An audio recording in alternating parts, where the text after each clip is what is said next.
જય દ્વારકાધીશ મિત્રો ચાલો આજની વાર્તા શરૂ કરીએ। એક ગામમાં રમણ નામનો એક મહેનતુ યુવાન રહેતો હતો। રમણ ગામના જમીનદારના ખેતરમાં દિવસભર મજૂરી કરતો અને સાંજે જે કાંઈ કમાતો તેમાંથી તેનું અને તેની પત્નીનું કમળાનું ગુજરાન ચલાવતું। તેઓ એક કાચી માટીના ઘરમાં રહેતા હતા, જેને વરસાદ અને સૂર્યને તેમનું રક્ષણ કરવા માટે ખૂબ જ સંઘર્ષ કરવો પડતો। રમણની પત્ની કમળા પણ તેના જેવી દયાળુ અને સંતોષી હતી।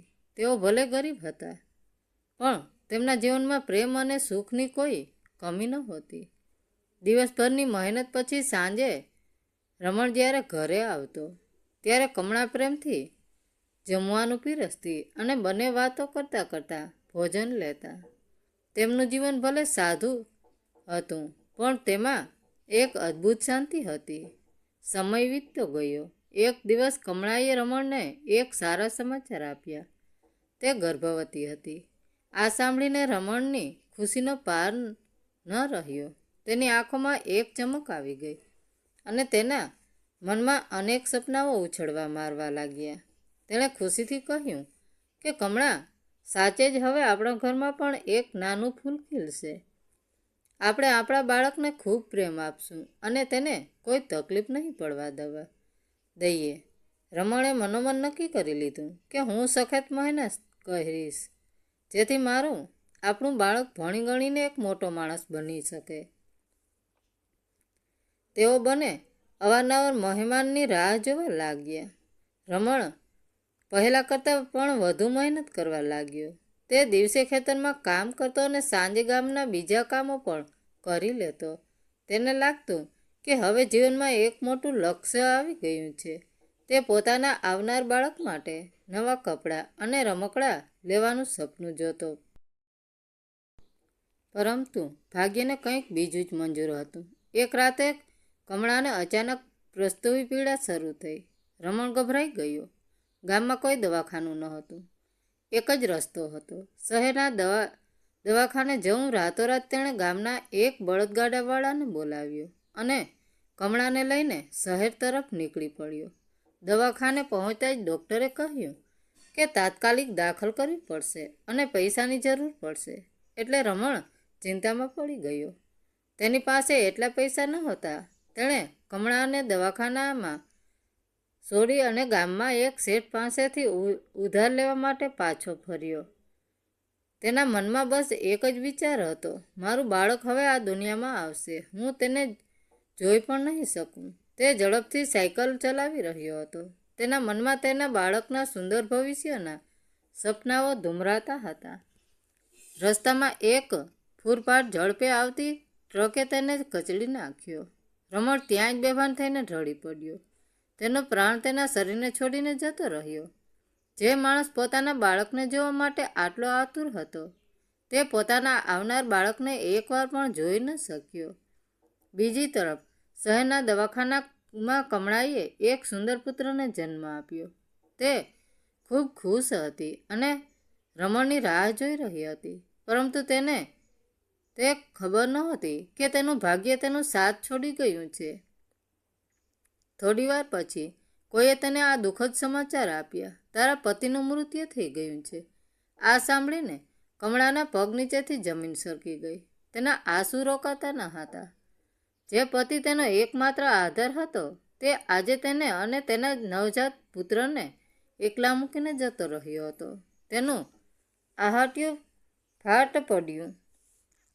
રમણના મૃત્યુ પછી કમળા સાવ એકલી પડી ગઈ। તેનો સંસાર તેનું નાનું બાળક હતું। ગામના લોકોએ થોડા દિવસ સુધી કમળાને મદદ કરી, પણ એ મદદ ક્યાં સુધી ચાલે?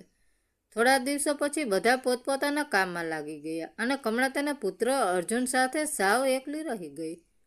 કમળા સમજી ગઈ હતી કે જો તેને જીવવું હોય અને પોતાના બાળકનો ઉછેર કરવો હોય, તો તેણે કોઈના સહારે નહીં, પણ પોતાના બળે જ ઊભું થવું પડશે। તેણે આજુબાજુના ઘરોમાં વાસણ માંજવા અને સાફ સફાઈ કરવાનું કામ શોધ્યું। તે આખો દિવસ મહેનત કરતી અને સાંજે જે કાંઈ કમાતી તેનાથી પોતાનું અને અર્જુનનું પેટ ભરતી। કમળાનો એક જ ધ્યેય હતો, પોતાના બાળકને ભણાવી ગણાવીને મોટો માણસ બનાવવો। જેથી તેને ક્યારેય કોઈની સામે હાથ લંબાવવો ન પડે. ધીમે ધીમે અર્જુન મોટો થવા લાગ્યો. જ્યારે તે 4 વર્ષનો થયો ત્યારે કમળાએ તેને ગામની સરકારી શાળામાં દાખલ કરાવ્યો. અર્જુન ખૂબ જ હોશિયાર હતો. તે નાનપણથી જ સમજતો હતો કે તેના જીવનમાં ફક્ત તેની માતા જ છે અને તેણે જ આખા પરિવારનો ખર્ચ ઉપાડવાનો છે. આથી તે ખૂબ જ મન લગાવીને ભણતો. તેને ખબર હતી કે ભણતર તેને અને તેની માતાને ગરીબીમાંથી બહાર કાઢી શકશે. અર્જુન ભણતો ગયો અને સમય વીતતો ગયો. તે 12 વર્ષનો થયો. એક દિવસ કમળા અચાનક ખૂબ જ બીમાર પડી ગઈ. શરૂઆતમાં તેને લાગ્યું કે નાની મોટી બીમારી હશે, પણ દિવસો જતાં તેની તબિયત વધુ બગડવા લાગી. બીમારીના કારણે તે કામ ઉપર પણ જઈ શકતી નહોતી. ઘરમાં એટલા પૈસા પણ નહોતા કે તે પોતાની સારવાર કરાવી શકે. માતાને આટલી બીમાર જોઈને અર્જુન ખૂબ ચિંતિત થઈ ગયો. તેણે કહ્યું કે માં, તું ચિંતા ના કર, હું હમણાં જ જઈને દવા લઈ આવું છું. તું દવા ખાઈ લઈશ એટલે જલ્દી સાજી થઈ જઈશ. અર્જુનની વાત સાંભળીને કમળાની આંખોમાં આંસુ આવી ગયા અને તે બોલી કે બેટા, હવે ક્યાંય જવાની જરૂર નથી. મારો સમય આવી ગયો છે. હું તારા પિતા પાસે જવા માગું છું, પણ તું મારી એક વાત હંમેશા યાદ રાખજે.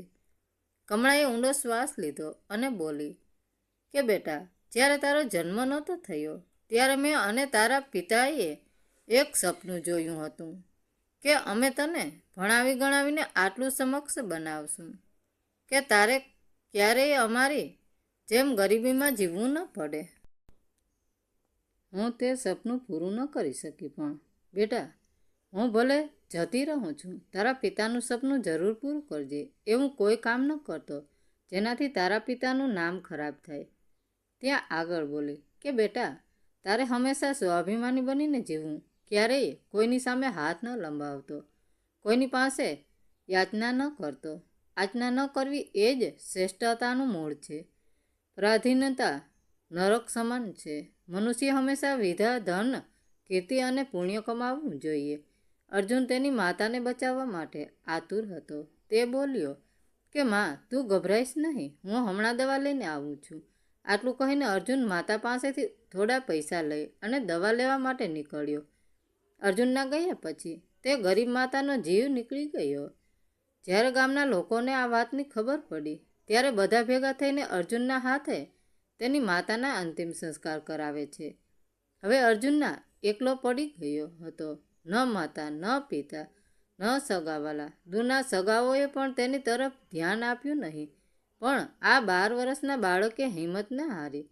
એણે પોતાની માતાએ આપેલું વચન હંમેશા યાદ રાખ્યું કે ક્યારેય ભીખ ન માગવી. માતાના ગયા પછી અર્જુન સાવ એકલો પડી ગયો. તેની પાસે જે થોડા પૈસા હતા તેનાથી તેણે થોડા દિવસ ગુજરાન ચલાવ્યું, પણ એ પૈસા ક્યારેય પૂરા થઈ ગયા તેની ખબર પણ ન પડી. હવે તેની પાસે 2 જ વિકલ્પ હતા, કાં તો કામ કરવું અને પેટ ભરવું, અથવા ભીખ માગવી. તેની માતાના અંતિમ શબ્દો તેના મગજમાં ગૂંજતા હતા કે બેટા, ક્યારેય કોઈની સામે હાથ ન લંબાવતો, હંમેશા મહેનત કરીને જ જીવજે. આથી અર્જુને ભીખ માગવાનો વિચાર મનમાંથી કાઢી નાખ્યો. શાળાએથી પાછા આવ્યા પછી તે કોઈના ખેતરમાં કામ કરવા જતો અથવા કોઈની ચાની દુકાન ઉપર મદદ કરતો. ત્યાંથી જે કાંઈ પૈસા મળતા તેમાંથી તે શાળાની ફી ભરતો અને ખાવા પીવાની ચીજ વસ્તુઓ ખરીદતો. આટલી નાની ઉંમરે તે ભણતો હતો અને મજૂરી પણ કરતો હતો, પણ કિસ્મત હંમેશા તેની સાથે નહોતી. એક દિવસ તે શાળાએથી પાછો આવીને કામની શોધમાં નીકળ્યો, પણ તેને ક્યાંય કામ ન મળ્યું. આખો દિવસ રખડ્યા પછી તે ભૂખો અને તરસ્યો ઘરે પાછો આવ્યો અને કોઈ સૂઈ ગયો. બીજા દિવસે પણ તેને કોઈ કામ ન મળ્યું. સતત 2 દિવસ ભૂખ્યા રહ્યા પછી તેની હાલત ખરાબ થવા લાગી. ભૂખના કારણે તેને ચક્કર આવવા લાગ્યા. હવે અર્જુનની સહન નહોતું થતું. તેના મનમાં વિચાર આવ્યો, જો પેટમાં આનંદનો દાણો જ નહીં હોય તો હું ભણીશ કેવી રીતે? કદાચ હવે મારે કોઈની પાસે કંઈક માગી લેવું જોઈએ. પણ તરત જ તેની માતાનું વચન યાદ આવ્યું કે બેટા ભલે ગમે એટલો ખરાબ સમય આવે પણ ભીખ માગીને ન ખાતો. અર્જુન મોટો સ્વાભિમાની હતો. તેણે વિચાર્યું કે જો તે ભીખ માગવાનું શરૂ કરશે તો લોકો તેને ભિખારી કહેશે. તેને લાગ્યું કે ભગવાનને પેટ આપ્યું છે તો ખાવાનું પણ કંઈકથી તો મળશે જ. ત્રીજા દિવસે સવારે પણ તે ભૂખો જ ઉઠ્યો. ભૂખને કારણે તેનાથી ઊંધું પણ નહોતું થવાતું. તેની આંખો સામે અંધારા છવાઈ રહ્યા હતા. તે રસ્તામાં એક ઝાડ નીચે બેસી ગયો. તેને થયું કે જો અત્યારે જમવાનું ન મળ્યું તો તેનો જીવ જતો રહેશે. ફરી તેના મનમાં ભીખ માગવાનો વિચાર આવ્યો, પણ તેની અંતરાત્માએ તેને રોક્યો. તું ગરીબ છે, ભિખારી નહીં. જો તું ભીખ માગીશ તો તને ભીખ માગવાની આદત પડી જશે અને તું સાચે જ ભિખારી બની જઈશ. ઘણીવાર સુધી આ વિચારમાં ગૂંચવાયેલા રહ્યા બાદ તેને એક વાત સમજાઈ ગઈ. ભીખ માગવી એ અલગ વાત છે અને મદદ માગવી એ અલગ વાત છે. ભીખમાં જે માગવામાં આવે છે તે ક્યારેય પાછું આપવા નથી આવતું. જ્યારે મદદ માગીને તેને પાછી પણ આપી શકાય છે. તેણે મનમાં ને મનમાં નક્કી કર્યું કે તે ભીખ નહીં માગે પણ મદદ જરૂર માગશે. હું આજે કોઈની પાસે મદદ માગીશ અને જ્યારે હું કામ કરીશ ત્યારે તે પાછી આપી દઈશ. આ વિચાર સાથે તે ત્યાંથી ઊભો થયો. ગામની બહાર એક મોટું ઘર હતું જે સુરેન્દ્ર ચંદ્રના પિતાનું હતું. અર્જુન તે ઘરના દરવાજે પહોંચ્યો અને કમાળ ખખડાવ્યા. ઘરની અંદરથી સુરેશ ચંદ્રની માતા સરોજબેન બહાર આવ્યા. તેમણે જોયું કે એક 11-12 વર્ષનો માસૂમ છોકરો ઉદાસ ચહેરે ઊભો છે. સરોજબેને તેને પૂછ્યું કે બેટા તે દરવાજો કેમ ખખડાવ્યો? કંઈ કામ હતું? અર્જુને હાથ જોડીને કહ્યું કે માજી, બપોરના સમયે તમને તકલીફ આપી તે બદલ માફ કરજો. એટલે સરોજબેને પૂછ્યું કે બેટા તારે કંઈ જોઈએ છે? હું તારી શું મદદ કરી શકું? સરોજબેને એક મા હતા એટલે તેમના શબ્દોમાં મમતા હતી. અર્જુન આત્મસન્માન તેને રોકતું હતું પણ ભૂખ તેને મજબૂર કરી રહી હતી. તેના મનમાં આવ્યું કે તે કહી દઈએ કે તે 2 દિવસથી ભૂખો છે, પણ તેણે પોતાને રોકો અને પાણી માગ્યું. માજી, મને ખૂબ તરસ લાગી ગઈ છે. શું મને એક ગ્લાસ પાણી મળી શકે છે? સરોજબેન ખૂબ જ સમજદાર હતા. તેમણે અર્જુનનો ચહેરો જોતા જ સમજી લીધું કે તે માત્ર તરસ્યો નહીં પણ ભૂખો પણ છે.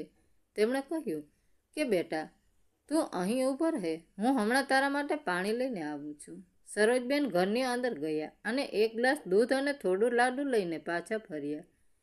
તેમણે તે દૂધનો ગ્લાસ અર્જુનને આપ્યો. ગ્લાસ હાથમાં લેતા જ અર્જુનને ખબર પડી કે તેમાં પાણી નહીં પણ દૂધ છે. દૂધ જોઈને તે ખૂબ ખુશ થયો. તે મનમાં ને મનમાં તે માજીને દુઆઓ આપવા લાગ્યો.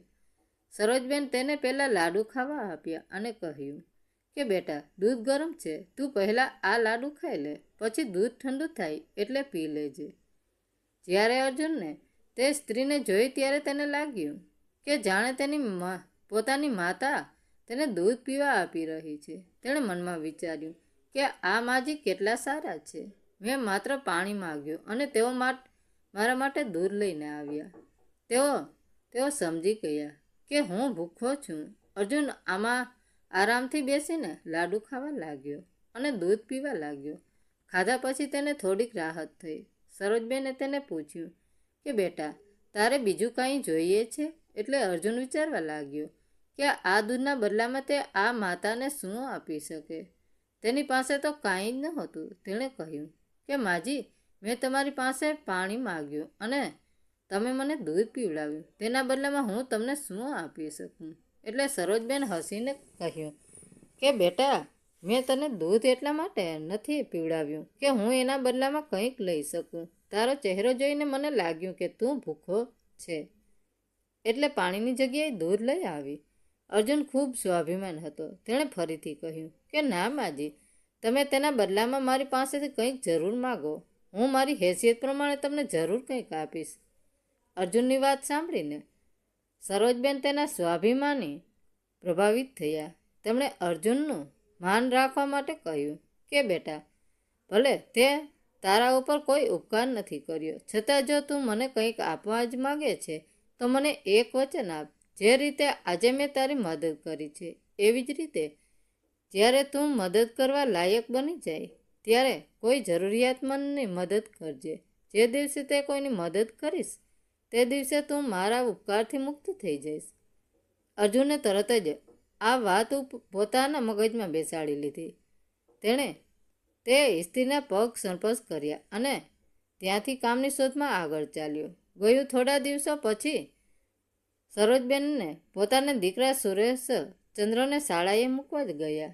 ત્યાં તેમણે જોયું કે અર્જુન પણ તે જ શાળામાં ભણી રહ્યો હતો.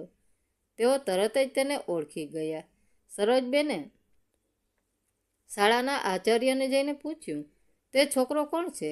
એટલે આચાર્યએ તેમને જણાવ્યું કે તેનું નામ અર્જુન છે અને તેના મા બાપ નાનપણમાં જ ગુજરી ગયા છે.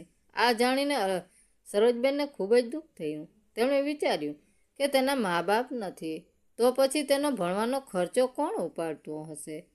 એટલે આચાર્યએ કહ્યું કે બેન, અર્જુન ખૂબ જ સારો છોકરો છે. તે પોતાનો ભણવાનો ખર્ચો જાતે જ ઉપાડે છે અને ભણવામાં પણ ખૂબ હોશિયાર છે. તે મજૂરી કરીને શાળાની ફી ભરે છે. જો ક્યારેક તે સમયસર ફી ન ભરી શકે તો અમે એના ઉપર વધારે દબાણ નથી કરતા. જ્યારે સરોજબેને અર્જુનની સિદ્ધિ વિશે ખબર પડી ત્યારે તેમનું હૃદય કરુણાથી ભરાઈ ગયું. તેણે વિચાર્યું કે જેનું કોઈ નથી એવા લોકોની મદદ તો જરૂર કરવી જોઈએ. તેમણે આચાર્યને કહ્યું, જો હું આ બાળક અર્જુનની ફી ભરી દઉં તો તમને કંઈ વાંધો નથી ને? એટલે આચાર્યએ કહ્યું કે બેન, મને તો કાંઈ વાંધો નથી, પણ અર્જુન આ વાત માટે તૈયાર નહીં થાય કારણ કે તે ખૂબ જ સ્વાભિમાની છે. એટલે સરોજબેને કહ્યું કે સાહેબ, તમે કોઈક રીતે અર્જુનને સમજાવી દો કે તેની પરિસ્થિતિ જોઈને સરકારે તેની ફી માફ કરી દીધી છે અને તેની ફી ભરવાની જરૂર નથી. આચાર્ય આ વાતથી સહમત થઈ ગયા. સરોજબેનને અર્જુનની આખા વર્ષની ફી ભરી દીધી અને ઘેર પાછા ફર્યા. આ રીતે તે દર વર્ષે ગુપ્ત રીતે અર્જુનની ફી ભરતા રહ્યા જેથી અર્જુન માત્ર ભણવામાં ધ્યાન આપી શકે. અર્જુન હવે પૂરા મનથી ભણવા લાગ્યો અને ખાવા પીવાના ખર્ચા માટે નાની મોટી મજૂરી કરતો રહ્યો. તેને ખબર નહોતી કે કોઈ અજાણી વ્યક્તિ તેની ફી ભરી રહ્યું છે. ડૂબતાને તણખલાનો સહારો પણ બહુ હોય છે. શારદાબેનની નાનકડી મદદથી અર્જુનને ખૂબ સારો સહારો મળ્યો અને તે ખૂબ જ મહેનતથી ભણતો રહ્યો. સરોજબેનની મદદથી અર્જુનનું જીવન સરળ બન્યું.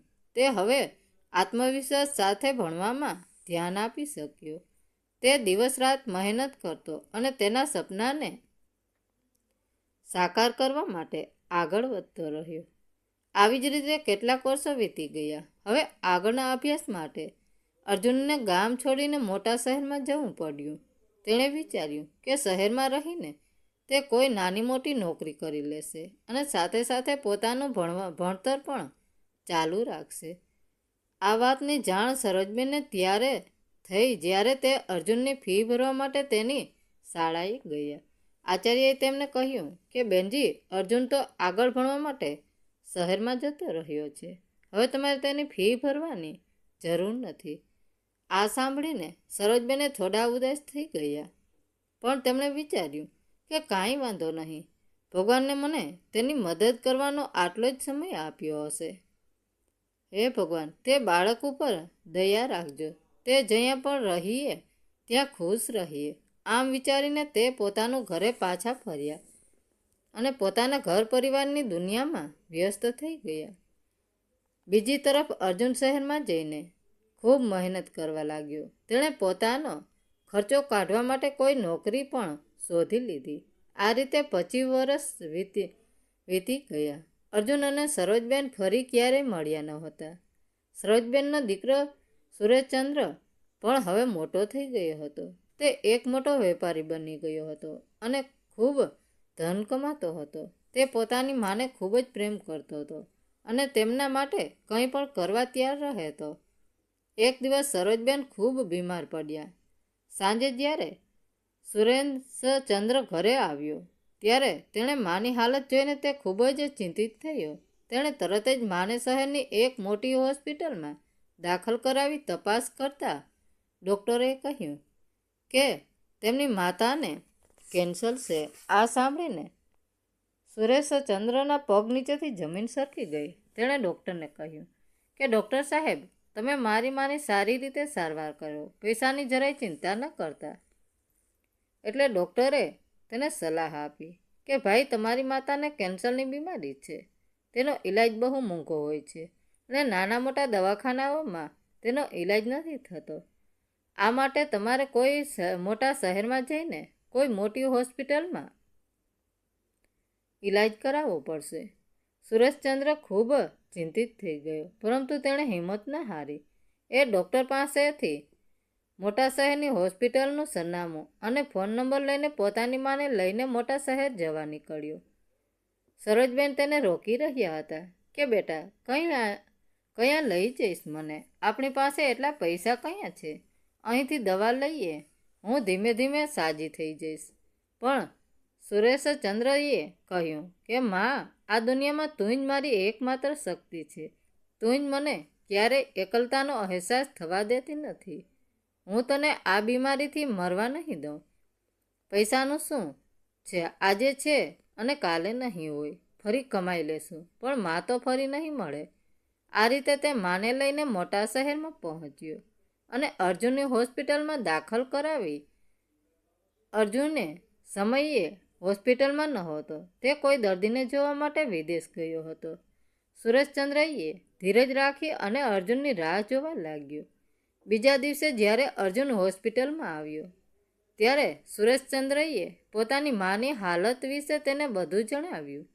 અર્જુનને તેમને ભરોસો આપ્યો કે તેઓ ચિંતા ન કરે, તેમની મા જરૂર સાજી થઈ જશે.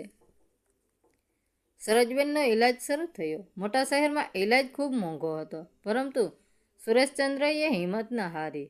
તેને ખબર હતી કે દુનિયામાં માથી વધુ કિંમતી કાંઈ નથી. ડૉક્ટર અર્જુન જે પણ દવાઓ લખતા તે સુરેશચંદ્ર લઈ આવતો.